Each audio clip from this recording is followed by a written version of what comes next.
सारे स्टूडेंट बराबर है हमारे लिए। 7 बजे बस तक सर सुबह रखो 7 बजे सर हम आ सर जाएंगे। सुबह 7 बजे उठ चलेगा, पाओगे? उठ जाते हैं हम। 5 बजे मेरी कैपेसिटी नहीं होती है भाई उठने की। मैं मेरी भी रात नहीं में होती। 1-2 बजे तो सोता हूँ। 7 बजे उठ वही हो पाओगे? सकता सर है। 2 बजे मैं सोते हो मैं 2 दिन उठ जाऊंगा, तीसरे दिन वही प्रॉब्लम हो जाएगी, इसलिए कोई बात नहीं सर, 2 दिन पढ़ो आप, तीसरे दिन हाँ छोड़ सर, के 2 बीच दिन दिन तीसरे करो। दिन मत बायो की क्लास चलेगा। कितने दिन होती है? अब मैं रोज तो होती कभी होगी। नहीं उठ सकता। बायो स्कूल में बायो की डेली होती है क्या क्लास? सर सुबह भी होती है और शाम को 8 से 9 भी होती है। वो सिलेबस कुछ ज्यादा ही। रोज होती है। है कोई सेंस इस बात की?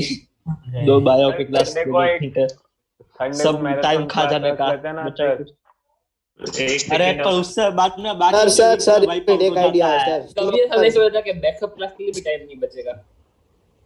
हाँ, कोई किसी के पास अगर सॉल्यूशन है तो बताओ, नहीं तो फिर अब खत्म सर है रहेगा। सोल्यूशन। कैंसिल, सर, आप एक कैंसिल मिनट करो, इससे अच्छा अरे हमारा तो यार करवा एक दो। मिनट सुनो ना। हाँ सर, एक सोल्यूशन है, तो फिर आप उठ जाओ 7 बजे और क्या। मतलब सब काम मैं ही कर लूँ, तुम कुछ नहीं करना चाहते हो ना? हम भी तो उठेंगे 7 बजे आपके साथ। और हम क्या सर, करें? सही ना 7 बजे? हाँ यार संघर्ष करेंगे। आरती मैम की क्लास कैंसिल करवा दो। कोई कुछ बोल रहा है तो मैं कंसिडर करूँ, नहीं तो फिर आगे बढ़े पर। तो फिर सर, अभी रात मैं को ही टाइम बोलूं? मिलेगा और कब? हाँ, और उधर कोई टाइम ही नहीं है। सर, रात को आप कब मतलब कुछ हो सकता तो फिर डिनर कब हो जाता है सर, उसके बाद हम करते हैं बस। हाँ, डिनर का आप बता दो, आपका कब खत्म होता है? 11 बज जाती है बेटा हमें खाना खाने में। बस 11 से 12। 11 से 12 अगर- चलेगा। ठीक है, बोले मुझे भी चलेगा। पापा मारेंगे फिर इतना लेट। अबे घर में ही तो है, तो कहाँ बाहर जा रहा है? पढ़ने के अरे लिए फिर भी इम्यूनिटी जैसी भी कोई चीज होती है कि नहीं? अरे तो मैं कब बोलता हूँ सुबह 6 बजे उठ जा? 7 बजे उठना, 7 घंटे तो ठीक ही है। 7 घंटे तो नहीं होगा सर 11 से रात 12 में 7 बजे या रख रात दो, को 11 बजे। रात को फिर बिल्कुल मूड नहीं होगा। सर रात को आप ये जब क्लास फ्री हो भी तब रख दो। कैंसिल हो जाएगी। सोल्यूशन तो निकालना पड़ेगा ना। सर सर को आप तो बोले बोल दो, आपको चुप सोल्यूशन सब। निकल जाएगा, अभी आप पढ़। सर को बोलने दो।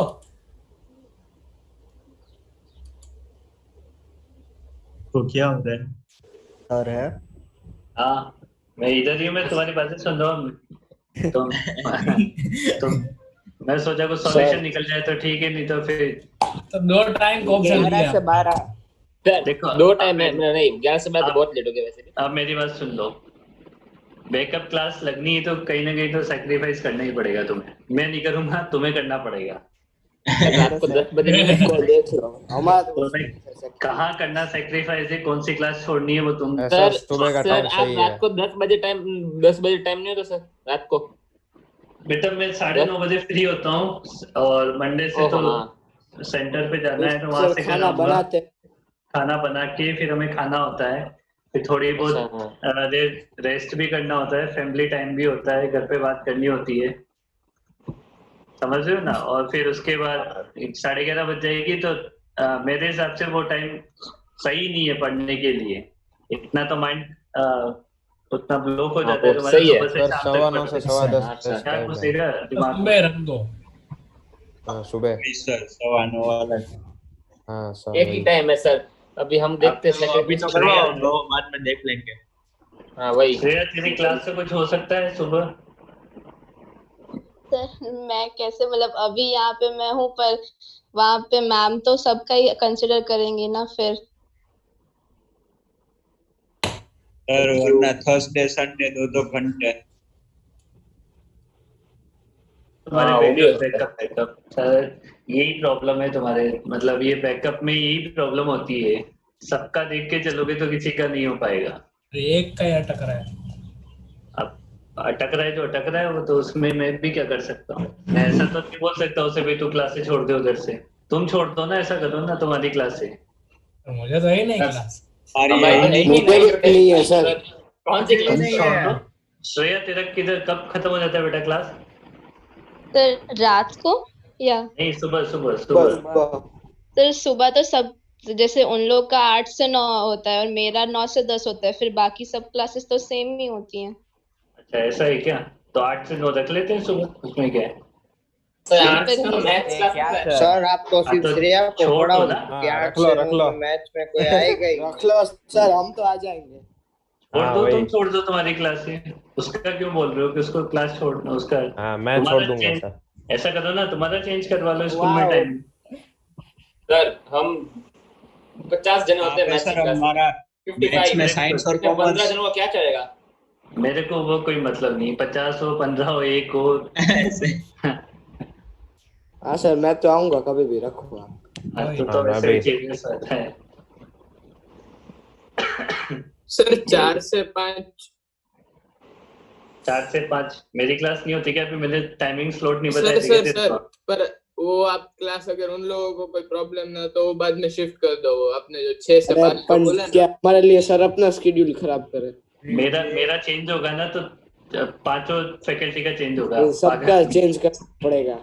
तेरे को पता नहीं कि टाइम टेबल नहीं देखता है तो? सर अभी आप ये करो फिर उसका कुछ करेंगे। अरे पहले वो कर। सर फ्यूचर देखने में यहाँ पे कहीं प्रेजेंट में खटका गए तो वो भी रहेगा, दोनों में से रहेंगे। वैसे भी कंस्ट्रेंट पोजीशन ही सीख पाएगा।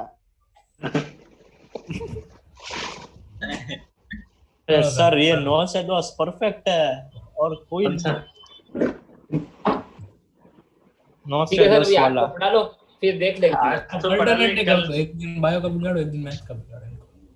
हाँ बेस्ट हाँ ठीक है ठीक है ठीक है ठीक है ठीक है, चलेगा चलेगा चलेगा चलेगा, ये चलेगा। ये बहुत सही है, बहुत सही है। चलो सर हम सैटरडे का बिगाड़ेंगे मैच। रिवाइज करने के लिए तैयार है सर। सर हम सैटरडे का बिगाड़ेंगे। मैं तो बोलता हूँ सर सुबह 8 से 10 कर लो। हम 3 दिन सैक्रिफाइस करने के लिए तैयार है सर मैथ्स का क्लास। ये बेटा ये इसमें तो क्या टाइमिंग स्लॉट बचे हैं बताओ? कोई टाइमिंग स्लॉट 9 बची से नहीं 10 बचा है और सर, कुछ नहीं 24 है सर, घंटे बोल रहा हूँ कम आप पड़ने लगे अब तो। मानो। सर ये सही 8 से 9, 9 से 10 से एक दिन ऐसे कर सकते हैं। सुबह बोलो सब लोग हाँ agree एक दिन करते हो सर तो मेरे को मैथ्स कोई वाले problem नहीं। नेक्स्ट क्लास जाने देंगे, एक दिन श्रेया को बोल दो वो बायो क्लास। हाँ वही 9 से 10 परफेक्ट है। तुम्हारे पेरेंट्स से पूछ लेना भाई, नहीं तो फिर उनके फोन आए कि सर ने सर बोला आइए क्लास आइए हमारे पेरेंट्स की आइए। मैं नहीं जानता हूँ। अभी तो पढ़ लेते हैं, कल क्लास में डिस्कस करेंगे। सुबह तो क्लास हो नहीं पाएगी इसलिए अभी चलो। और बाद में कल आप गुस्सा नहीं हो जाओ, कल तो जेई वाला होगा। क्या कल जेई वाला क्या होगा? जेई वाला क्लास होगा ना। हाँ जेई वाली क्लास में डिस्कशन कर लेंगे कल।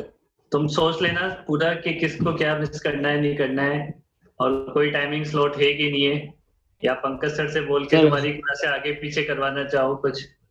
सर ये लोग इंग्लिश की क्लास बंक मार सकते हैं ना, तो दोपहर को रख लो। तो हमारी इंग्लिश की क्लास होती ही नहीं है, 3 दिन की होती है, इंग्लिश। वो भी 12 से 1 होती है। 12 से 1 सर फ्री नहीं होंगे। ये देखो ये अपन ने जो कांटेक्ट सरफेस है उसको यहाँ पे ड्रॉ करते हैं वापस कांटेक्ट सरफेस से जूम करके। इस कांटेक्ट सरफेस में ऊपर वाला पॉइंट होता है ऊपर वाली रोड का, नीचे वाला पॉइंट होता है नीचे वाले वेज का। तो नीचे वाला पॉइंट नीचे वेज के साथ चल रहा है तो लेफ्ट डायरेक्शन में। हाँ कुछ नहीं हो गया। और अगर आपका ऊपर वाला पॉइंट रोड के साथ कनेक्टेड है, रोड आपकी नीचे आ रही है, तो वो वाला पॉइंट ऐसे नीचे आ रहा है। अब इस कांटेक्ट सरफेस के परपेंडिकुलर डायरेक्शन में रिलेटिव वेलोसिटी को 0 करवाना होता है। ठीक है, वेज कंस्ट्रेंट ये बोलता है कि परपेंडिकुलर डायरेक्शन में कांटेक्ट सरफेस के परपेंडिकुलर डायरेक्शन में रिलेटिव वेलोसिटी 0 करवा दो। तो ये 37 डिग्री एंगल है, तो ये एंगल भी 37 हो जाएगा। सर ये समझ नहीं आ रहा है। ये 53 होगा, ये 53 होगा तो ये 37 डिग्री हो जाएगा, ये बी हो जाएगा। ठीक है यस सर। फिर बेस कंस्ट्रेंट में आपको ध्यान रखना है कि जो कांटेक्ट सरफेस होती है दोनों बॉडी की, उस कांटेक्ट सरफेस के परपेंडिकुलर डायरेक्शन में रिलेटिव वेलोसिटी को 0 करना है। सिंपल बात है ना। Yes sir. अब ये हमने कांटेक्ट सरफेस ड्रॉ कर ली, उसका परपेंडिकुलर ड्रॉ कर लिया। अब इस लाइन के अलोंग जो भी वेलोसिटी आएगी वो हमारी बराबर हो जानी चाहिए। तो दो ही वेलोसिटी आ सकती है, वीबी का कंपोनेंट आ सकता है और वीए का कंपोनेंट आ सकता है। इसका VA कंपोनेंट क्या हो जाएगा VB का? VB cos 37 और VA का कितना हो जाएगा? VA sin 37 हो जाएगा ना? तो आपस में दोनों बराबर होने चाहिए। VA sin क्या होता है यार? सर उन दोनों का सम 0 होना चाहिए ना? सम नहीं, दोनों बराबर होनी चाहिए तभी तो कटेंगे। अरे सेम डायरेक्शन में तो माइनस होते हैं ना, रिलेटिव वेलोसिटी। अच्छा रिलेटिव। सर ये आप एक बार नोट करके लिखा सकते हो? सर मुझे सिर्फ VA sin 37 वाला पार्ट समझ में नहीं है, वो कैसे हो? तो तेरे को वेक्टर में बांधे हैं रिजॉल्व करने में। नोट्स पढ़ ले। अच्छा तो मैं आज ये सोच रहा था, तो मैथ्स में तो फिर भी थोड़ा बेसिक पढ़ के आते हो क्लास 9 10 से। फिजिक्स में तो वो भी पढ़ के नहीं आते हो, फिजिक्स का बेसिक ही वेक्टर है, वो भी नहीं आता है 9 10 में। हाँ समझ गए? तो इसीलिए तुम्हें टफ लगता है, और तुम यहाँ आके हीरो बनते हो, हम तो पढ़ लेंगे हमें आता है। तो कुछ भी नहीं आता है उसमें 9 10 में, तो तुम कुछ भी वो F = a में पढ़ के आते हो, वो भी गलत पढ़ के आते हैं अपन वहाँ पे। F = a में थोड़ी ना होता है। अभी सेंटर ऑफ मास पढ़ लोगे तो F net हो जाएगा m × a/COM। Centre of mass का एक्सेलरेशन होता है वहाँ पे प्योर, ये F net होता है। फिर इसको तुम सेकंड लॉ पढ़ के आ जाते हो, सेकंड लॉ होता ही नहीं है वहाँ पे, ये गलत है। सेकंड लॉ थोड़ी ना होता है, ये सेकंड लॉ तो F = dp/dt होता है। तो जितना पढ़ के आते हो वो भी गलत पढ़ के आते हो। सर ये पता था तो इसमें हमारी क्या गलती है? आप जाओ CBSE बोर्ड का है। वही हाँ, 15 साल से एक ही बुक चिपका रहे हैं। यार वो आप एक बार अपना बेसिक ही कहाँ से स्टार्ट होता है? वेक्टर से, और वो भी नहीं आता है 9 10 में। आना चाहिए, थोड़ा बहुत इंट्रोड्यूस करना चाहिए। हमारे लिए भी इजी हो जाएगा। तो तुम्हारे एकदम से सिलेबस और भी कम कर दिया उधर। सिलेबस में 180 डिग्री का चेंज आता है फिजिक्स में, तो मतलब सर जो अब तो फिर अगले साल क्या होगा? 10th में जितना वो भी डिलीट कर दिया है। 360 में तो वापस सही हो जाएगा। वही उसका 270 रख, सब तो जितना चेंज हो इसको क्या बात है, इसके वेक्टर रिजॉल्व करना नहीं आया ना तेरे को? हाँ किंशु? नहीं सर। हाँ, ये तो पुराने पाप किए हुए तुमने, उनको दो जल्दी से। सर अभी तो करना पड़ेगा। कब तक साथ में लेके चलोगे पुराने पाप? दो जल्दी से। हाँ सर आप वो एक बार रिपीट कर सकते हो कि कॉन्टैक्ट सरफेस पे क्या परपेंडिकुलर, एक बार वो लिख लेता हूँ मैं।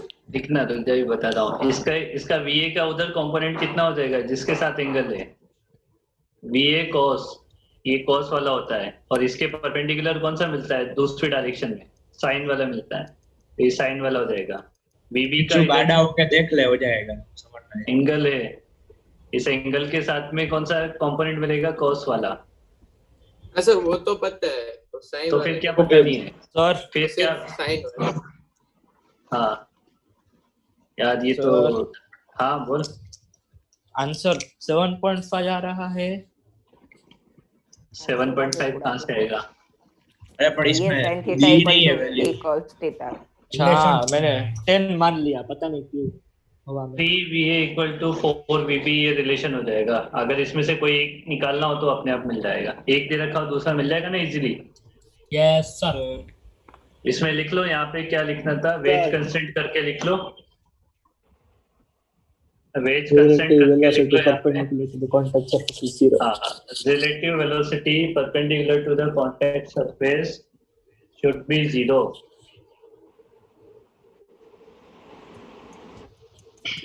बैकअप क्लास तुम्हारा बलिदान मांगती है, तो बलिदान करो। हमने कितना किया सर? वो 1 घंटे के ब्रेक में कितना काम करना होता है? बलिदान करो तुम्हारा।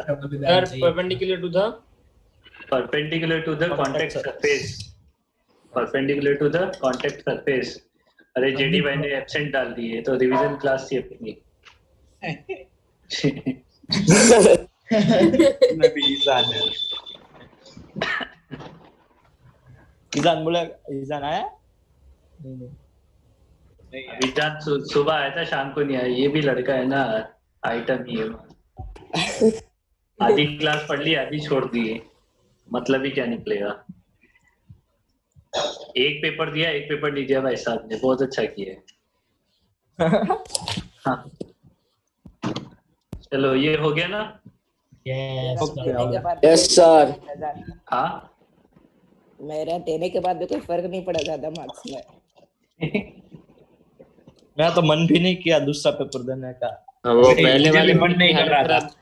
वही पहले सर। वाले में तो अभी भी मन था, दूसरे वाले में तो चलो हाँ सर ने बनाया एक्साइटमेंट थी इस ना बहाने दे जेडबल देते हैं। एडवांस की। उसके बाद पहला पेपर देखा, फिर दूसरा स्टार्ट किया तो फिर मन उड़ गया।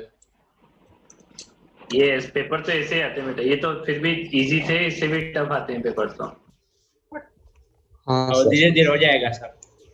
हाँ एक और ले ले वही। फिर अभी। अभी हाँ, तो वो सर आते बहुत ही है। सर पहले एक मेंस का ले लेना, फिर वो कॉन्फिडेंस। एक मेंस का ले ले। एक बार ये एनएलएम का हो जाए ना तो सही हो जाएगा। अरे ये वाह फिर ले वर्क पावर एनर्जी तो एकदम मस्त है। वर्क पावर एनर्जी तो तू कर ही लेगा ना? हाँ सर। आप करवाओगे तो मैं कर लूंगा।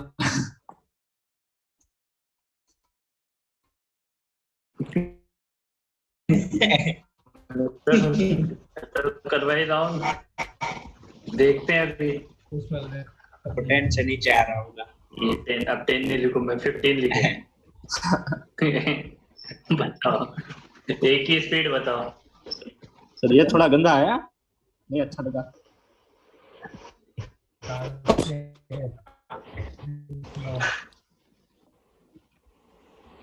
Wedge constraint.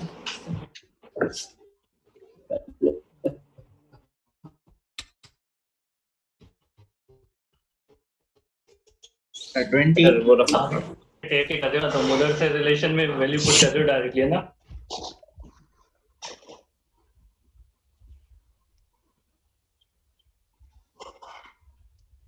अरे बोर्ड वाली क्लास में बैठा करो भाई सब लोग, ये तो ये मतलब सब सबसे अगला चैप्टर चालू करवाया आप। वही। अरे उसमें आधा हो जाता है, तुम समझ लीजिए बात को, आधी चीजें उसमें कवर हो जाती है, सेम ही आती है आधी चीजें तो। हाँ सर 20 थोड़ा आ गया। कॉन्सेप्ट बन जाएंगे सही रहेगा। 1 घंटे की तो बात है, बैठ जाएगा, एक भी नहीं 40 मिनट की बात होती है। 40 मिनट सर। हाँ जिसमें हम पढ़ते थे 30 मिनट, ये 10 मिनट तो ऐसे ही चलता रहता है हमारा। हाँ कितना आया? 20। ये कॉन्टेक्ट सरफेस को उठाओ, यहाँ पे इधर बना लेते हैं। ये कॉन्टेक्ट सरफेस ऊपर वाला पॉइंट बी पे और नीचे वाला पॉइंट ए पे। नीचे वाला चल रहा है इधर बी ए से, ऊपर वाला पॉइंट चल रहा है 15 से नीचे। ठीक है, अब एंगल देख लो यहाँ पे। ये एंगल कितना दे रखा है? 37 दे रखा है ना ये वाला। ये 37 है तो ये वाला एंगल भी 37 होगा यहाँ पे।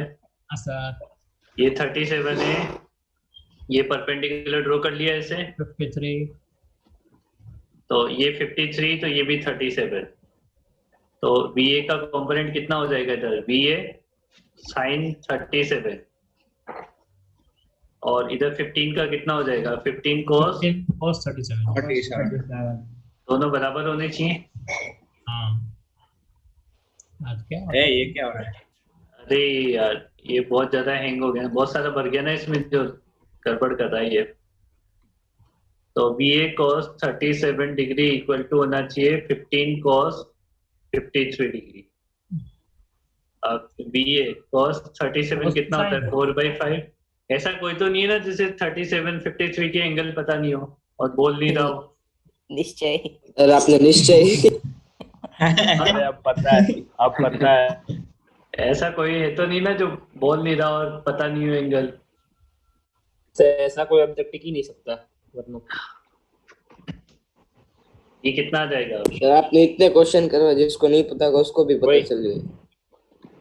अब ये फ्रिक्वेंटली यूज होते हैं अपने आप, इसको याद ही रख लेना, इसलिए याद करवा दिए थे शुरू में। ये क्या बना दिया हमने, डायरेक्शन थोड़ी ना इसमें। समझ आ गई बात ये? हाँ सर। हाँ सर। सर cos हाँ क्या कॉस्ट ले लिया, फिर कॉस्ट 37 ले लिया। अच्छा ये गलती कर दिया ना, अरे यार वही यहाँ पे गलती कर दी ना। हाँ सर। ये 37 आना चाहिए था ना यहाँ पे तो।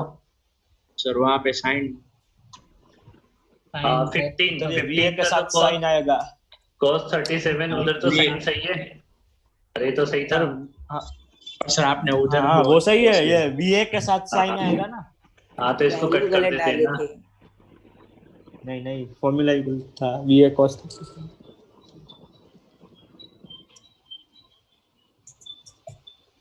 37 कट जाएगा। अरे सर ऐसा नहीं होता क्या? वाह तो सर वो तो SS VA = 15 कॉट हो जाएगा। VA = 15 cot.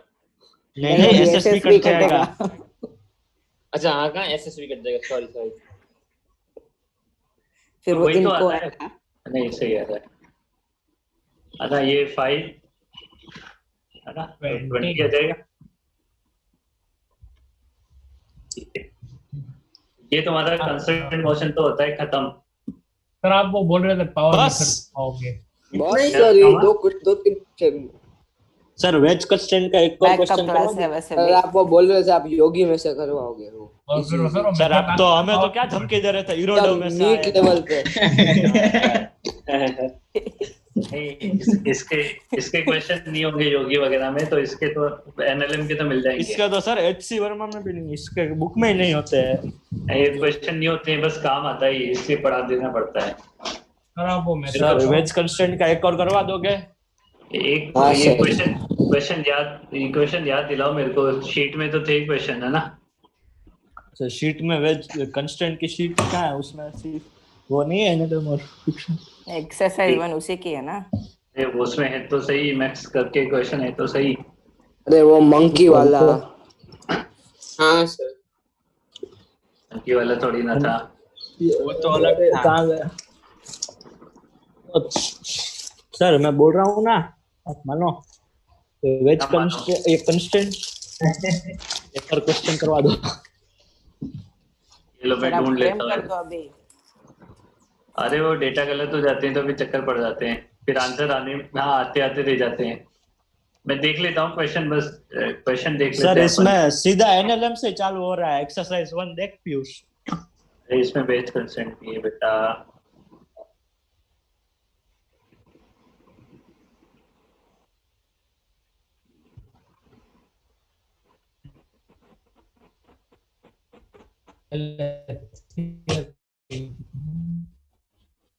हेलो उसमें भी नॉर्मल लग रहा है। तुम्हें एक्सरसाइज 1 कहाँ पे करवाई थी मैंने? अरे वीडियो डाला था। वीडियो सर 90 क्वेश्चंस नहीं करवा, क्वेश्चन तो करवाए थे मैंने तुम्हें। सर वो सिर्फ आपने डाउट्स करवाए थे। हाँ तो डाउट जो एकदम डाउट तो करवाए थे ना, कहीं तो करवाए थे। इसमें मैं ढूंढ रहा था कहाँ करवाए थे। चलो वो ये फिक्शन में एक क्वेश्चन मेरे को याद तो है, DPP वाला याद आ रहा है मेरे को एक क्वेश्चन है। क्वेश्चन कुछ ऐसा था उसमें। अरे भाई आजा रे, गड़बड़ हो रहा है आज। इधर करवा देता हूँ अलग जगह पे, कट जाएगा नहीं तो। ऐसे कुछ क्वेश्चन था वो, ऐसे प्लैंक ऐसा था क्या, याद ही नहीं आ रहा क्वेश्चन कैसे था यार। तुम पता है किसी को क्वेश्चन? बताते हैं आपको। हाँ सर अब उसमें से बताते हैं आपको। बॉल वाला क्वेश्चन था वो। बॉल DPP में था नंबर DPP में दो वेज के बीच में बॉल रखा था। नहीं रे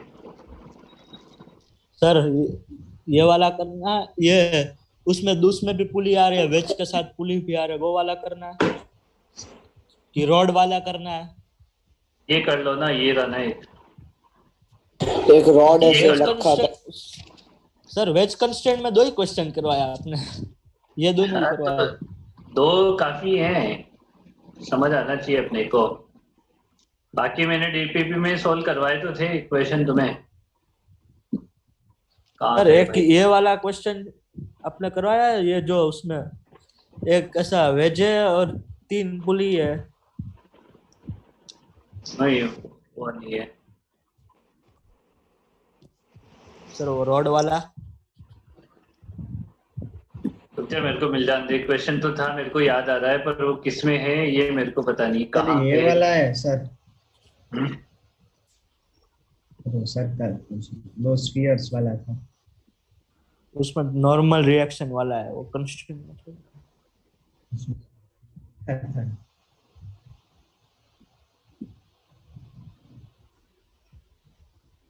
नहीं मिल रहा है भाई, से थोड़ी तो दोस्ती हो गई। छोड़ो छोड़ो, नहीं मिल रहा है, वो क्वेश्चन ही नहीं मिल रहा है। सर मैं क्वेश्चन बताऊं, वो आपने हाँ, नोट्स बता। में करवाया वही। कौन सा? उसमें ना देखो ऐसा है कि एक वेज है हम्म, और फिर उस पे एक पुली कनेक्टेड है और फिर सामने वॉल है, उसमें भी बना तो दिखा से। अरे वो वेज कंसेंट वाला नहीं है, वो वेज वाला क्वेश्चन हाँ, है, वो वेज कंसेंट नॉर्मल नहीं वाला है। है। नॉर्मल, वो वेज कंसेंट नहीं है। वेज कंसेंट तो इसमें था एक तुम्हारे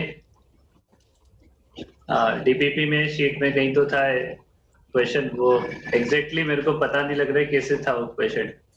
सर वो बॉल वाला न्यूमेरिकल नहीं था वो। सर मीटिंग एंड होने वाली है। अरे छोड़ो, उसमें कर लेना प्रैक्टिस। अब एक क्वेश्चन के लिए मत दो, एक क्वेश्चन और करवा दो। हाँ प्लीज प्लीज सर रिजॉइन कर लेना। हाँ, रिजॉइन कर लो। डीपीपी सर 19 फिर अब का आप क्वेश्चन एनएलएम चालू 5। करोगे? हाँ, एनएलएम चालू कर देते हैं ना, रिजॉइन कर लो अभी। उसका आपने सर तो सीधा बोला फुल था कि ऑफ आप कोर्स। क्वेश्चन पूछोगे वरना निकाल दोगे।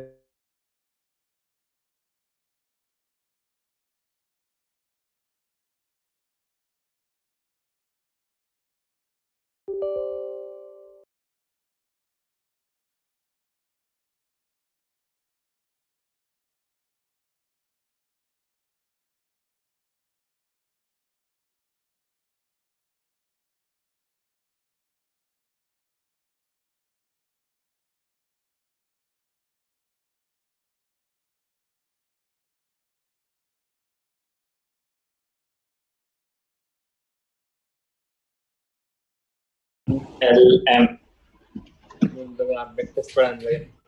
एक बात पूछूं, वो वेज कंस्टेंट में जो होता है कि relative velocity perpendicular contact surface के परपेंडिकुलर 0 करवाने होते हैं, पर ऐसा क्यों? ऐसा क्यों? लंबा डेरिवेशन है। हाँ, लंबा डेरिवेशन है। सर तेरे को ऐसा कैसे थोड़ा पता पता तो होता होना चाहिए। है? तेरे को कैसे पता लंबा डेरिवेशन के बारे में? अच्छा वो तो आप और था आपका बोलते हैं इतना सर। बताया अमन को। ऐसे, उसको ये तो समझ सकते हैं, वो तो इसमें कोई बहुत बड़ी बात पुराना है। नहीं। देखो ये जैसे अपन ने डायग्राम बनाया था ना अभी, तो कॉम्प्रिहेंशन वाला ना। डिराइव कर रहे हैं। ऐसे डायग्राम बनाया था ना अभी अपन ने। हाँ सर। अब देख, ये कॉन्टेक्ट सरफेस के ऊपर वाला और नीचे वाला पॉइंट देख, और इसके परपेंडिकुलर डायरेक्शन में देखना है ना। ऐसे दो वेलोसिटी मिली थी परपेंडिकुलर डायरेक्शन में, एक मिली थी ऊपर वाले की, एक मिली थी वेज की। ऐसे ही मिले थे दो कंपोनेंट। अब देख इनमें से अगर मान ले कि वेज वाले का कंपोनेंट ये ऊपर ए और उसको बी बोल देते हैं, ये वी ए ऊपर वाले का और ये नीचे वाले का है, ठीक है ना। अब मान ले के ऊपर वाला ज्यादा है, ए वाला, मतलब ए वाले का कंपोनेंट ज्यादा मिला बी से। VA is not equal to VB and VA is greater VB। घुस जाएगा अंदर। तो इसके अंदर घुस जाएगा ना वो। हाँ, जबकि ये सब पॉसिबल है क्या? दो कॉन्टेक्ट, ये दो बॉडी ऐसे एक मेटल का एक तो थोड़ी घुसेगा। ऐसे क्ले थोड़ी ना उसके अंदर घुस जाएगा, है ना। मेटल की बॉडी है दोनों। अब मान ले कि नीचे वाला ज्यादा रहा, VB ज्यादा है VA से, तो क्या होगा? ये आगे निकल जाएगा, रोड का कांटेक्ट वहां से लूज हो जाएगा, आपस में कांटेक्ट ही छूट जाएगा, तो ऐसे स्लाइड हो जाएगा। क्वेश्चन का मतलब खत्म हो जाएगा। वो फिर तो कोई मतलब ही नहीं ना, वो तो नीचे टपक जाएगी रोड, तो फिर एक्सेलरेशन जी से।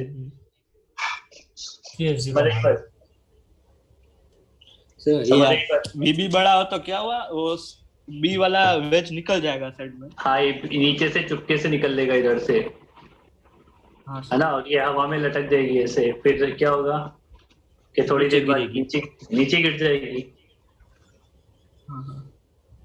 ठीक है, इसलिए अपन को क्या मानना होता है कि वेज के परपेंडिकुलर डायरेक्शन में रिलेटिव वेलोसिटी 0 मानी जाए, ताकि दोनों साथ साथ चल रहे हैं।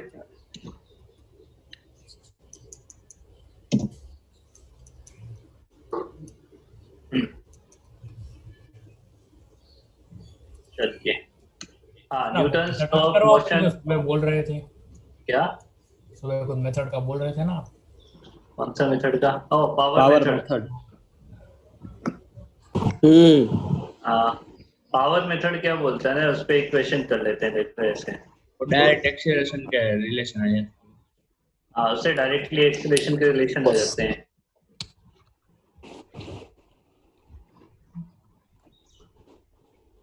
चैप्टर 6 पढ़ा के फिर चैप्टर 5 लेना चाहिए था। चैप्टर 6 पढ़ा के 5 लेना चाहिए था, ऐसा?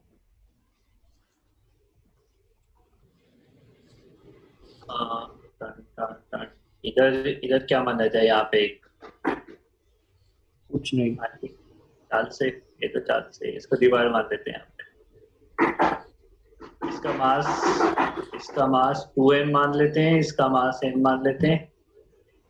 ठीक है, अब देखो दोनों, इनका जो एक्सेलरेशन होगा, ये इसका एक्सेलरेशन a2 मान लेते हैं, इसका एक्सेलरेशन a1 मान लेते हैं। समझ रहे की बात ये? हाँ सर। ठीक है, अब अपन क्या करेंगे, यहाँ पे पावर मेथड लिखेंगे तो टेंशन फोर्स माने जाएंगे। यहाँ पे टेंशन T मानते हैं, तो यहाँ पे भी T होगा, तो यहाँ पे भी T होगा, तो यहाँ पे 2T हो जाएगा। हो जाएगा ना? अब इन दोनों का मल्टीप्लाई है ना, और दोनों का मल्टीप्लाई का सम जो होता है वो कांस्टेंट रहना चाहिए, 0 आना चाहिए।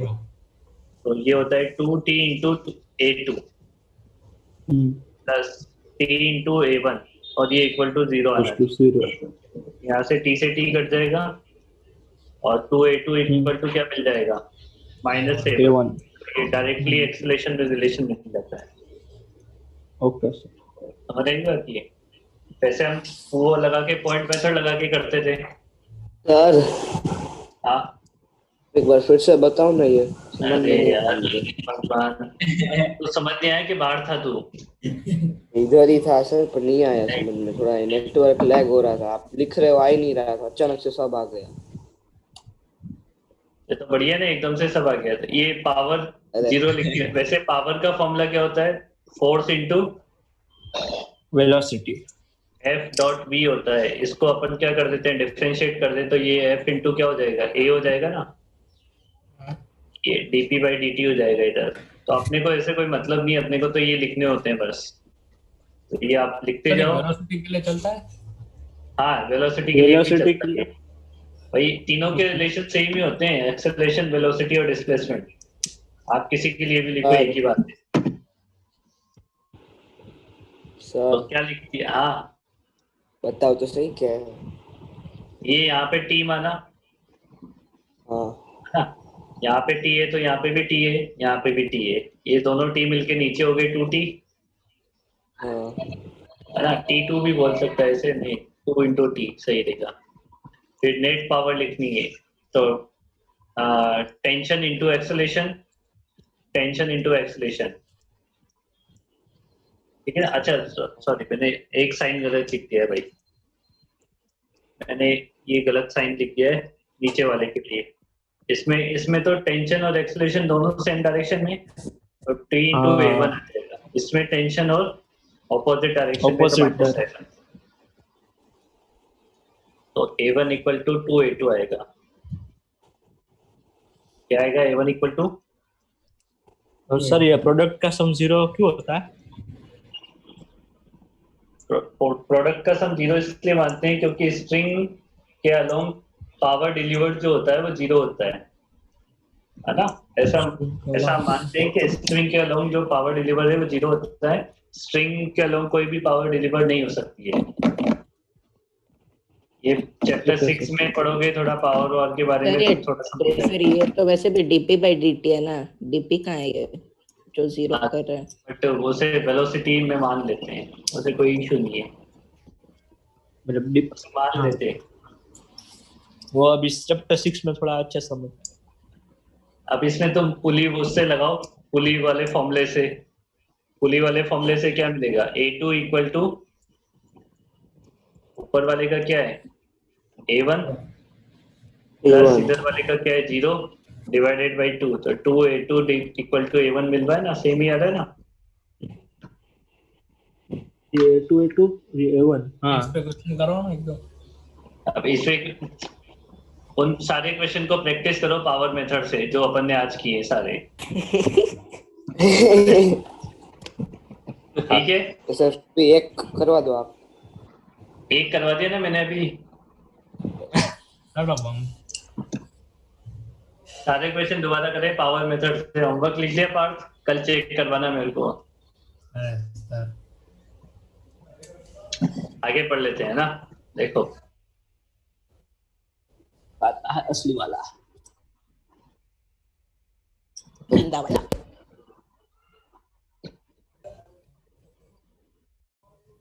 हाँ देखो, न्यूटन लॉ ऑफ मोशन में अपने पास फोर्स में मैग्नीट्यूड, डायरेक्शन और पॉइंट ऑफ एप्लीकेशन है ना, तीनों चीजें काम की है, मैग्नीट्यूड, डायरेक्शन और पॉइंट ऑफ एप्लीकेशन।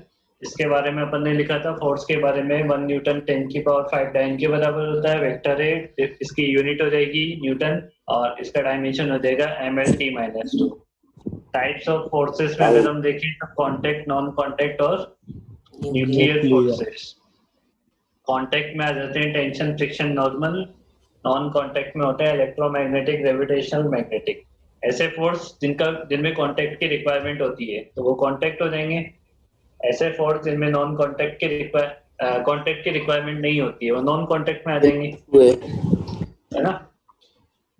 फिर फर्स्ट लॉ लिखवाया था क्या सर, ये न्यूक्लियर फोर्स को हम नॉन कांटेक्ट में गिन सकते हैं?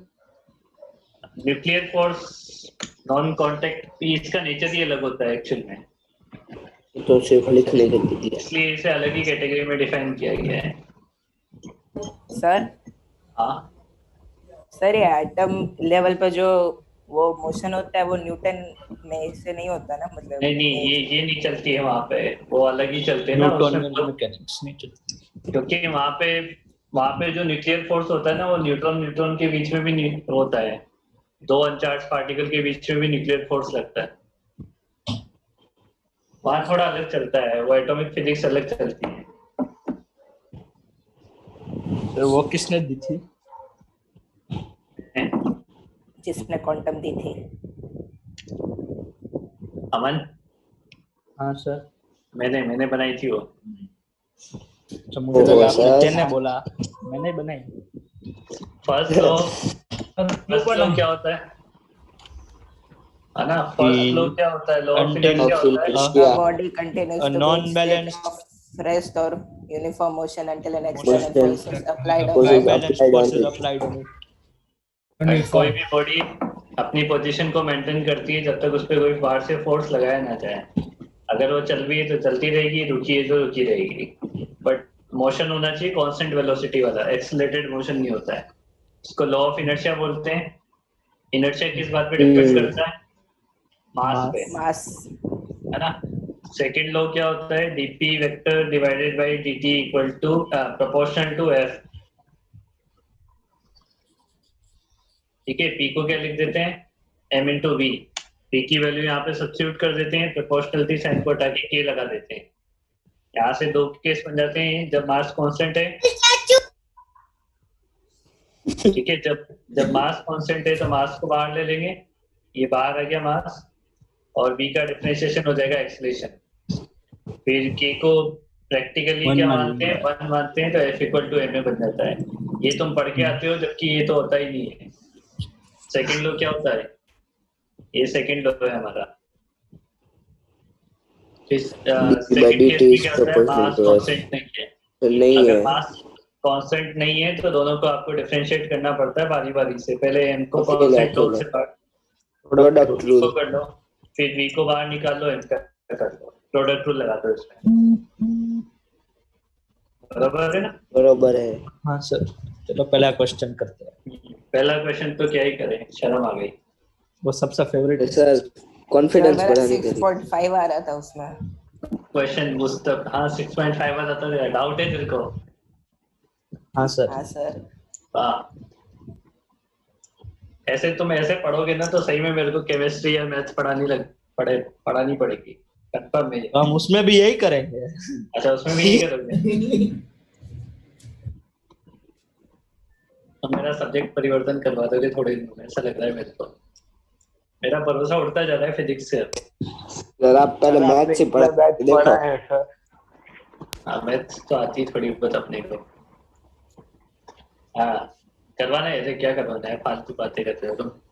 कांटेक्ट फोर्स है ना, कांटेक्ट फोर्स के बारे में समझा रखा था कि एक ब्लॉक के मास n का जिसका वेट लग रहा है नीचे, ठीक है, और इस पे ऊपर लग रहा है नॉर्मल वेरिएशन n, जिसे n या r बोलते हैं, है ना। मैंने तुम्हें भी समझाया था कि ये mg और normal variation action reaction pair नहीं, अलग अलग बॉडी पे अलग बॉडी पे लग रही है तो एक्शन रिएक्शन पेयर नहीं होते हैं। एक्शन रिएक्शन पेयर कैसे बनते हैं? ये action reaction pair same body पे, सेम बॉडी पे उल्टा बोल दिया, एक्शन रिएक्शन पेयर ऑपोजिट अलग अलग बॉडी पे लगते हैं, ये सेम बॉडी पे लग रहे हैं। यहाँ पे नॉर्मल और mg दोनों एक ही बॉडी पे लग रहे हैं, तो नहीं होगा एक्शन रिएक्शन सर। तो इसलिए जो दूसरा वाला है सर, आपने हमको थर्ड लॉ नहीं लिखवाया था? लिखवाया बाद में लिखवाया था, बाद में लिखवा दिया होगा कहीं पे। क्या मिश्रा है सर, और नीचे नीचे करो। कहाँ पे? यहाँ पे तो अरे इसमें कहीं होगा, अरे होगा और नीचे वापस लिखवा दो। डिक्टेट क्या होगा अपना? वही मतलब आपने वो लिखा डेफिनेशन थर्ड लॉ करके, फिर आपने डिक्टेट किया था थर्ड लॉ कहीं पता नहीं। फिर ये हम फ्री बॉडी डायग्राम बनाना सीखते हैं। ये अपन ने डायग्राम बना रखा था ए बी इसके बीच में, जिसपे अपन ने फोर्स बता रखे थे। सर ये जो नॉर्मल ये किसका होता है, वो मेरे को बहुत ज्यादा फंडामेंटल डाउट है। कौन सा होता है नॉर्मल? किसका? ये नॉर्मल कौन लगाता है इन पे? नॉर्मल तब लगता है जब दो बॉडी आपस में कांटेक्ट में आती है। ओके, जैसे ग्राउंड और दूसरी बॉडी पहले वाले पे, पहली वाली दूसरे के, पहली वाली ग्राउंड के, दूसरी वाली ग्राउंड के, तो जहां पे भी कांटेक्ट बनेगा, कांटेक्ट सरफेस आएगी, वहां नॉर्मल लगेगा। सीधी बात ये, ठीक है। दोनों आपस में एक दूसरे पे नॉर्मल लगाते हैं बराबर वैल्यू के, है ना। जैसे ब्लॉक लगाएगा जमीन पे नीचे n1 और जमीन लगाएगी ब्लॉक पे ऊपर n1, है ना। बी वाला नीचे लगाएगा n2 और जमीन लगाएगी, धरती माता लगाएगी n2 ऊपर। ए वाला बी पे लगाएगा nba राइट में, तो बी वाला ए पे लगाएगा nab लेफ्ट में। तो समझ गई बात ये? सर तो ये अर्थ भी ब्लॉक पे mg लगाती है, ये ग्राउंड ब्लॉक पे mg लगाता है, और ब्लॉक ग्राउंड पे भी mg लगाता है। तो क्या बोल रहा है, मेरे को कुछ समझ नहीं आया। अर्थ mg क्यों लगाएगी? अर्थ mg लगाएगी ना ऊपर, मतलब ग्राउंड जो है वो ऊपर नॉर्मल mg लगाएगी, और जो ब्लॉक है वो भी ग्राउंड पे mg लगाएगा।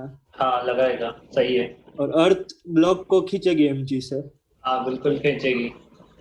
ठीक, तो मतलब 3 बार लगेगा ना। हाँ सर, हाँ 3 वो अलग अलग है, पर तीनों चीजें अलग अलग है। हाँ सर। फिर टेंशन फोर्स हमेशा बॉडी से अवे डायरेक्शन में लगता है, अलोंग टू स्ट्रिंग लगता है ना। हमेशा कैसे लगता है? Away from the body. B पे निकालना है तो बी से, जैसे रस्सी के ऐसे देखो, जिधर रस्सी वैसे तो लगता है रस्सी पे, है ना, स्ट्रिंग पे लगता है, अवे फ्रॉम द बॉडी लगता है। बी से अवे और ए पे लगेगा तो ए से अवे, और दोनों बराबर लगेंगे। सेम स्ट्रिंग होती है तो टेंशन सेम होते हैं। फिर उसके बाद एफबीडी बनाना सीखे थे अपन ने। एफबीडी क्या होता है? जितने भी फोर्स लग रहे हैं सारे बनाते हैं। बॉडी डायग्राम, फैला हुआ बॉडी डायग्राम, फैला हुआ बॉडी डायग्राम, मुफ्त का बॉडी डायग्राम। हाँ, तो इसमें क्या होता है, जितने भी फोर्स लग रहे हैं बॉडी पे वो सारे बना दो, है ना।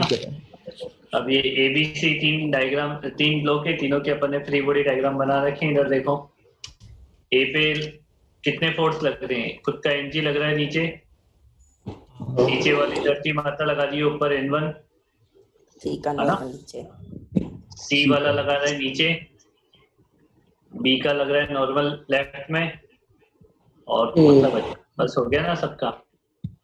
अपने एक और n2 नहीं, वो उस दिन किसी को समझ नहीं आता था कि ऊपर लगा दिया, जो ऊपर की जगह नीचे बनाया था फिर मैंने, वो एक ही है दोनों में, है ना? हाँ सर। शायद अमन ही था वो। तो ऐसा क्यों? मेरे को तो समझ नहीं आ रहा था, सर ऊपर बना दिया हो तो नीचे आएगा, मैंने नीचे बना दिया। नहीं ऐसा मैंने नहीं पूछा था, मेरा ऐसा अलग टाइप होता है पूछने का। टाइप होता है। सी का बनाओ, सी पे बनाओगे तो सी का एमजी नीचे और ए और सी के बीच का नॉर्मल ऊपर। बी का डायग्राम बनाओगे तो बी का एमजी नीचे, धरती माता का नॉर्मल ऊपर और ए का नॉर्मल और ए लगाएगा N3। वैसे जितने भी डायग्राम है सबका फ्री बॉडी डायग्राम आपको लोड करने थे। ए बी, इधर भी ए बी। ए का बनाओगे तो ए का एमजी नीचे और इनके बीच में नॉर्मल N1 है और यहाँ पे N2 है। तो नॉर्मल बी वाला ए को पुश करेगा ऊपर, या आपस में एक दूसरे को पुश करते हैं। ए वाला नीचे पुश करेगा, बी वाला ऊपर पुश करेगा। तो बी ए पे बनाना है तो ए पे ऊपर बन जाएगा, बी पे नीचे बन जाएगा, है ना? तो बी पे नीचे बन गया, ए पे ऊपर बन गया N1। फिर धरती माता ब्लॉक के बीच में भी वही होगा, धरती माता नीचे से ऊपर धक्का देगी, ब्लॉक को नीचे धक्का देगा। तो धरती माता पे तो नीचे लगेगा, ब्लॉक पे ऊपर लग गया N2 और mg वेट तो लग ही रहा है इसका। अमन तेरा वेट कितना है बेटा? मैंने बहुत टाइम हो गया मेजर नहीं किया। कितना फिर भी? अराउंड 60-65 जितना होगा। वेट पूछा था, वेट पूछा था 650। एक मैंने तेरे से एक क्वेश्चन पूछा, तेने गलत आंसर दिया है, इसका मतलब बाहर निकाल दूं तेरे को?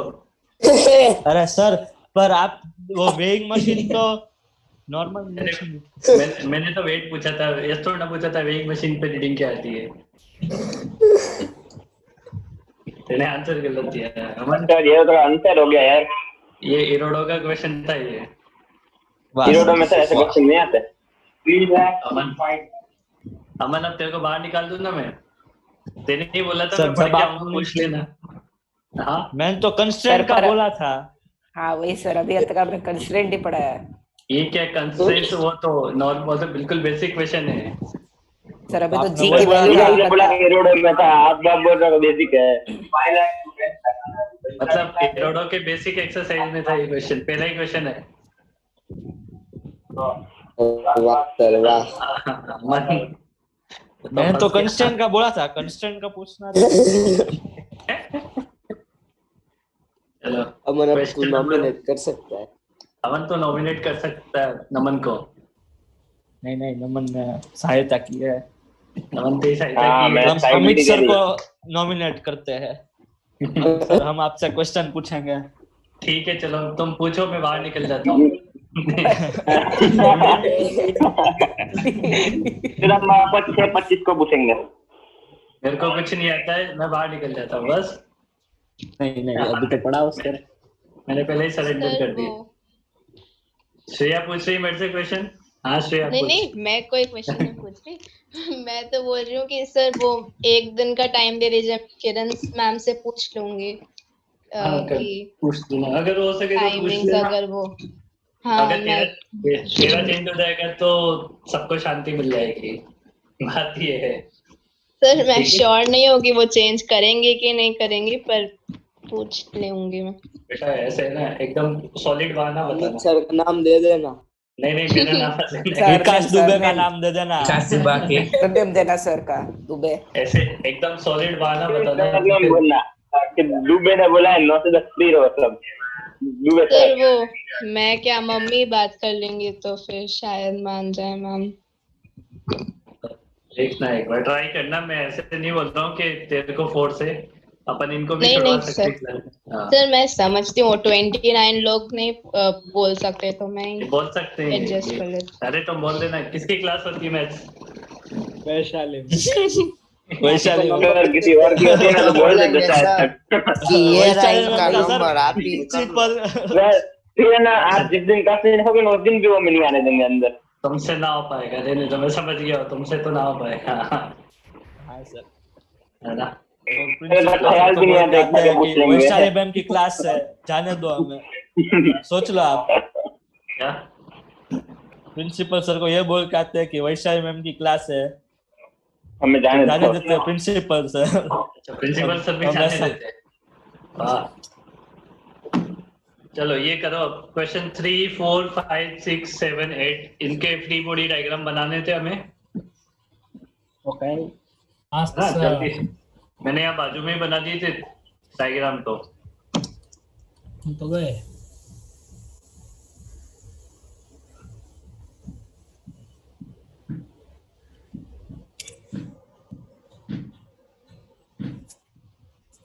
तो आजकल आप साइकिलिंग करने जाते हो? अरे कीड़ा क्यों है? अब मेरे को डर लगता है भाई, मेरे फैमिली में भी 3-4 लोगों को पॉजिटिव है। अब बस अब डर मेरे लगता है। बिल्डिंग में भी एक मतलब वैसे तो 5 है, वैसे एक ही है। नहीं, मेरे बिल्डिंग में भी है, नीचे वाले फ्लोर पे। सर मैं अभी खुद क्वारंटीन। हाँ, खुद क्वारंटीन है। हाँ सर। भी हो गया। क्लास के बाहर निकालो सर। मतलब स्पेकुलेशन है, शायद हो सकता है। Digital distancing. आज गया था ना तो टेस्ट करवाते। अरे सर वो फिर कैंसिल हो गया।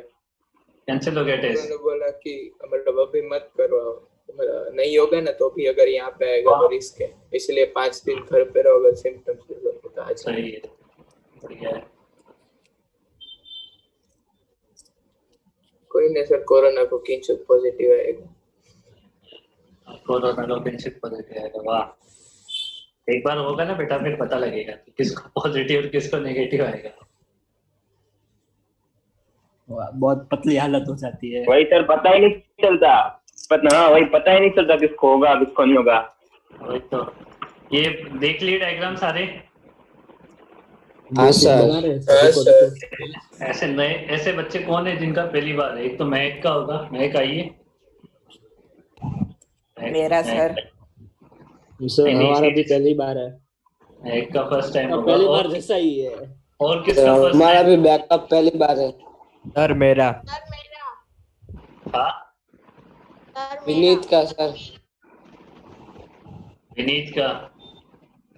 ये तो मैंने ही सही बात बोला। जो अच्छे से पढ़े ना वो वही अटेंड, क्योंकि ये टफ होता है। सिंपल बात ये है, अपन को शुरू में ऐसा लगता है कॉन्फिडेंस के हो जाएगा, फिर थोड़े दिनों बाद ऐसा लगता है कि अब नहीं होता है। 12th में मैं तो 12th में अभी यही हुआ है। 12th क्लास में बहुत सारे बच्चे पहले जेई वाली क्लास में बैठते थे, लगभग 30 बच्चे। अब 30 में से सिर्फ 10 बचे हैं, बाकी 20 ने सरेंडर कर दिया। ये सर हमसे नहीं हो पाता है। 11th में तो सरेंडर नहीं करते लोग, क्योंकि 11th में तो हमने 6 महीने निकाल दिए और डाउट भी थे। वेक्टर्स का भी बैकअप ले लिया आपने, इसका भी ले लिया, उससे पहले वाले का भी ले लिया। वेक्टर्स कब लिया सर? अरे ना डिफरेंशिएशन का डिफरेंस चालू किया था। इसमें क्या है ना कि अपने को शुरू में लगता है कि अपन कर लेंगे, पर रियलिटी कुछ अलग ही होती है। अगर अपन प्रॉपर मेहनत, जितना टाइम अपन बोर्ड को देते हैं उससे इसमें डबल चाहिए। अब कोई बोलेगा सर मैं तो जीरो का डबल भी 0। इसमें ये मेहनत मांगती है बेटा। इसमें प्रॉब्लम ही यही है सब्जेक्ट में कि थोड़ा मेहनत मांगती है। अगर आप करोगे तो मजा आएगा, नहीं करोगे तो फिर बर्डन हो जाता है। तो इसमें प्रॉब्लम ही इतनी सी बात है। तो केमिस्ट्री भी इजी था, कि अब केमिस्ट्री भी धीमे धीमे बहुत ज्यादा ही टफ होने लगा है। धीमे वही सर, नमन अभी क्या हार्ड हो रहा है? अभी तो इजी था नंबर। और अभी तो केमिकल बॉन्डिंग ही आया ना। मैं तो आयनिक इक्विलिब्रियम और कौन सा आता है, केमिकल इक्विलिब्रियम और आयनिक इक्विलिब्रियम जब पढ़ोगे ना तब मजे आएंगे तुम्हें। वो और सर अभी से क्यों डरा रहे हैं? नहीं डरा नहीं रहा हूँ। ट्वेल्थ में क्विट करना होता है ना, 11th में कर डालेंगे, वैसे डराते रहोगे बार बार तो। अगर तुम ऐसे सोचोगे कि इजी चीजें हैं, इजी नहीं है। अगर मेहनत करोगे तो इजी है, बाकी तो है टफ चीजें। ऐसे इतनी इजी नहीं होती है। हाँ, प्रॉपर अगर मेहनत कर रहे हो तो कोई दिक्कत नहीं है, फिर इजी लगेगी, फिर कोई बात नहीं है। पर तुम सोचो ना कि हम बोर्ड का पढ़ लेंगे, इतने टाइम इतनी घंटे हम पढ़ लें। अब तुम्हारा शेड्यूल देख के तो मेरे को ऐसा लग रहा है कि बैकअप क्यों कर रहे हो तुम लोग। फालतू में ये भी वेस्ट हो जाएगा तुम्हारा, मतलब ये इसको पढ़ने जाओगे तो कोई दूसरी क्लास का वेस्ट हो जाएगा।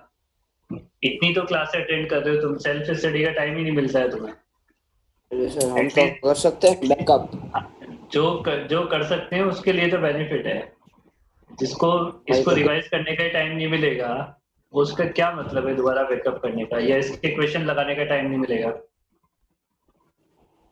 इतनी तो क्लासें अटेंड होती है तुम्हारी, तो इतना मतलब बिजी शेड्यूल है, फिर बैकअप ले रहे हैं। और उसको भी अपन अभी भी अगर तुमने नहीं पढ़ा ना साथ में तो ये फिर वेस्ट हो जाएगा पूरा का पूरा, फिर तुम्हारे थोड़े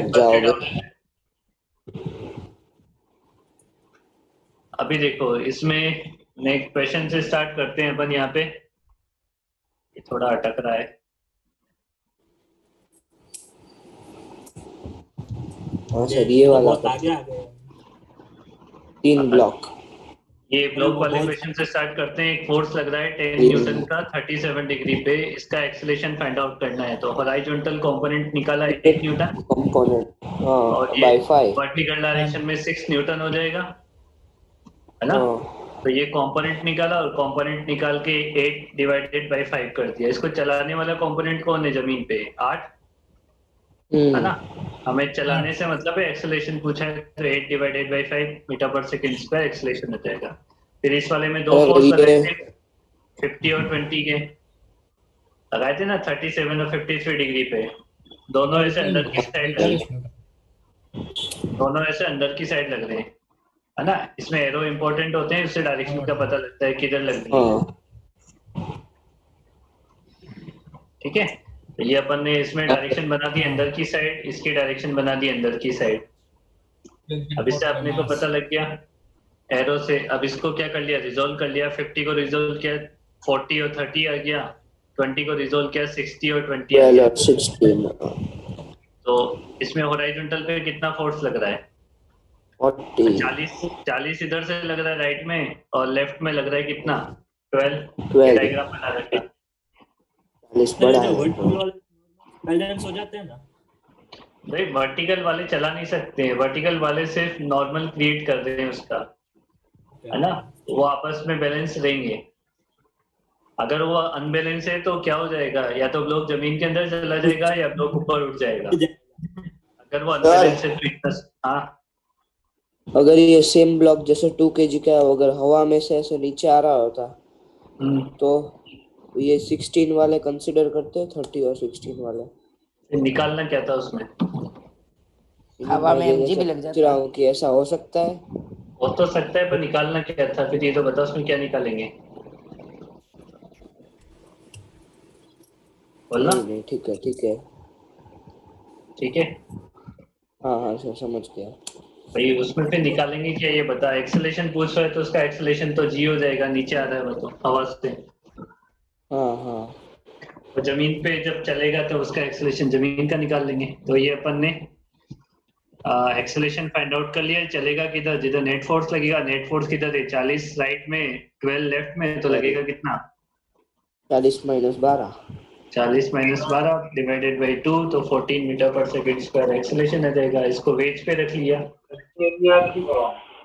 तो ये अब कोई ऐसा है जिसको कंपोनेंट करने में प्रॉब्लम है? नहीं हाँ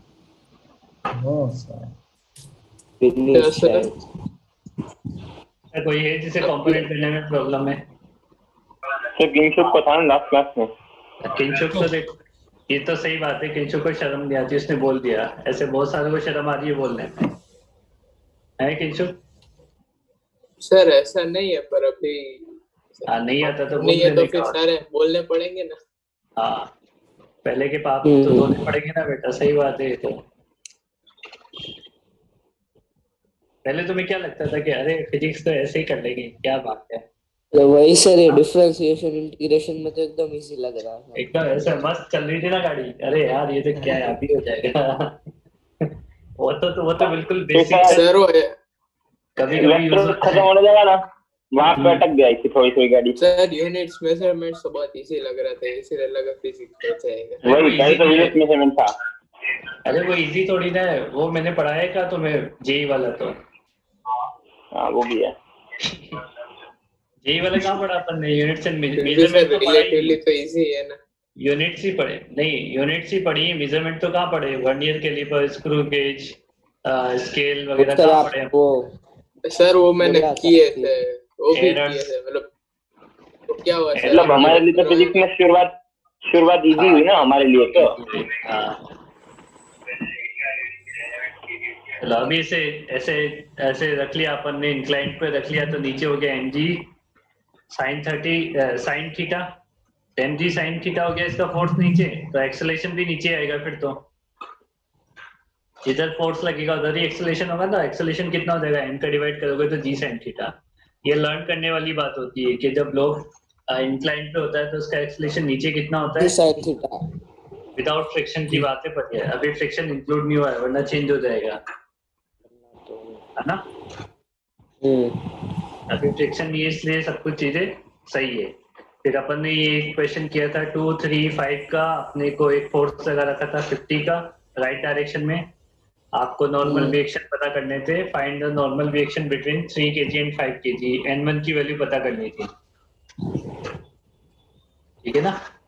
अब n1 की वैल्यू पता करने के लिए आपको फ्री बॉडी डायग्राम बनाने पड़ेंगे।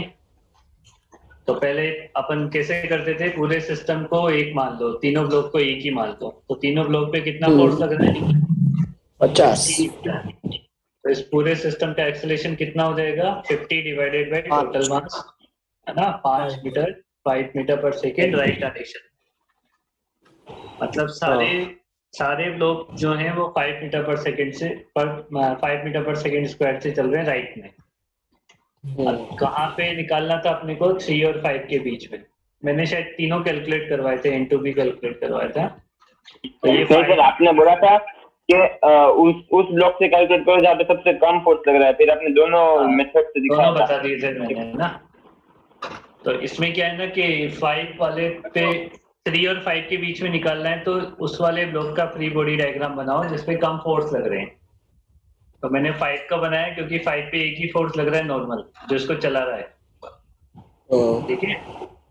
5 पे किसका नॉर्मल लग रहा है? 3 का। 3 वाला 5 को धक्का दे रहा है, तो धक्के वाला फोर्स लग गया ये n1, यही निकालना है हमें। और ये ब्लॉक कितने से चल रहा है? ये ब्लॉक कितने से चल रहा है? 5 मीटर पर सेकंड स्क्वायर। तो फोर्स इक्वल टू क्या होता है? m into a 25 mass into acceleration होता है फोर्स। तो n1 इक्वल टू क्या हो जाएगा यहाँ पे? n1 इक्वल टू इसका मास 5 इंटू एक्सेलरेशन 5, 25। क्या आंसर आ जाएगा? 25। n2 निकालने को बोलते तो n2 भी निकल जाता है 2 और 3 के बीच में, निकल जाता ना?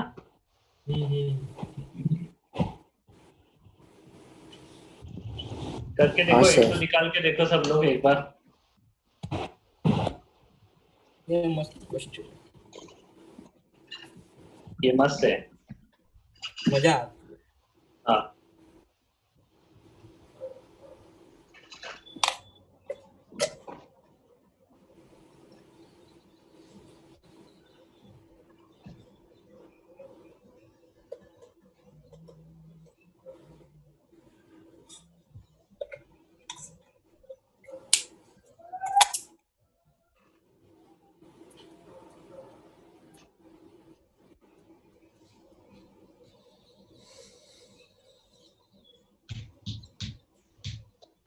निकला, n2 निकला। रुको निकाल।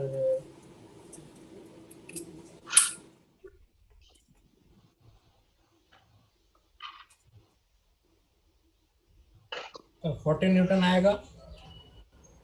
हाँ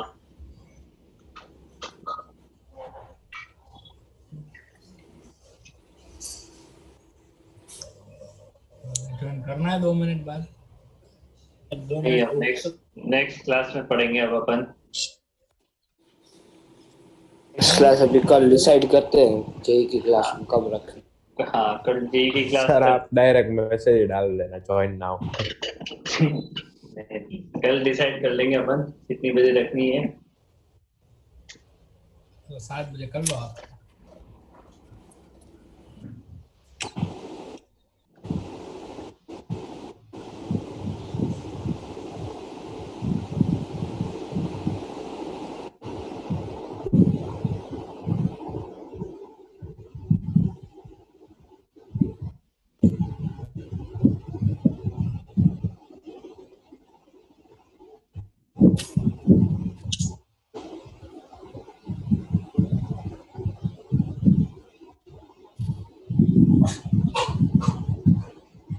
मिल गया क्या 40? हाँ सर। कैसे निकाला करें एक बार, नए बच्चे एक बार देख लो। अपन ने टू वाले का फ्री बॉडी डायग्राम बना लो, है ना। 2 वाले का फ्री बॉडी डायग्राम बना लो। तो 2 वाले पे फोर्स कितने लग रहे हैं? 2 वाले पे एक तो लग रहा है 50 न्यूटन जो राइट में लग रहा है, ये 50 न्यूटन लग रहा है। और 3 वाले का फोर्स, 3 वाला इसको धक्का दे रहा है पीछे, ये 3 वाले का इंटू लग रहा है ना। ये इंटू ही निकालना अपना धर्म। अब इसमें नेट फोर्स किधर मिलेगा? जिधर चल रहा है ना, जिधर एक्सेलरेशन होता है उधर ही नेट फोर्स निकाला करो, वो बड़ा होगा, है ना। ये 50 वाले को बड़ा मानो, तो 50 माइनस N2, है ना। इक्वेशन क्या लिखेंगे? 50 minus N2 equal to M into A. M कितना है इसका? 2 और एक्सेलरेशन है 5, तो ये हो जाएगा 10। तो N2 की वैल्यू कितनी हो जाएगी? 40 न्यूटन। 40। हाँ सर। 40। फिर ये स्ट्रिंग वाले क्वेश्चन आ जाते हैं। स्ट्रिंग वाले में टेंशन निकालना होता है, अब नॉर्मल करना होता है। तो अभी अगली क्लास में कल डिसाइड कर लेंगे क्या करना है, फिर आगे बढ़ते हैं ना सर। ओके सर, चलो bye bye. Bye sir. Thank you sir. Thank you sir. Bye sir. Thank you sir. Bye sir. Bye sir.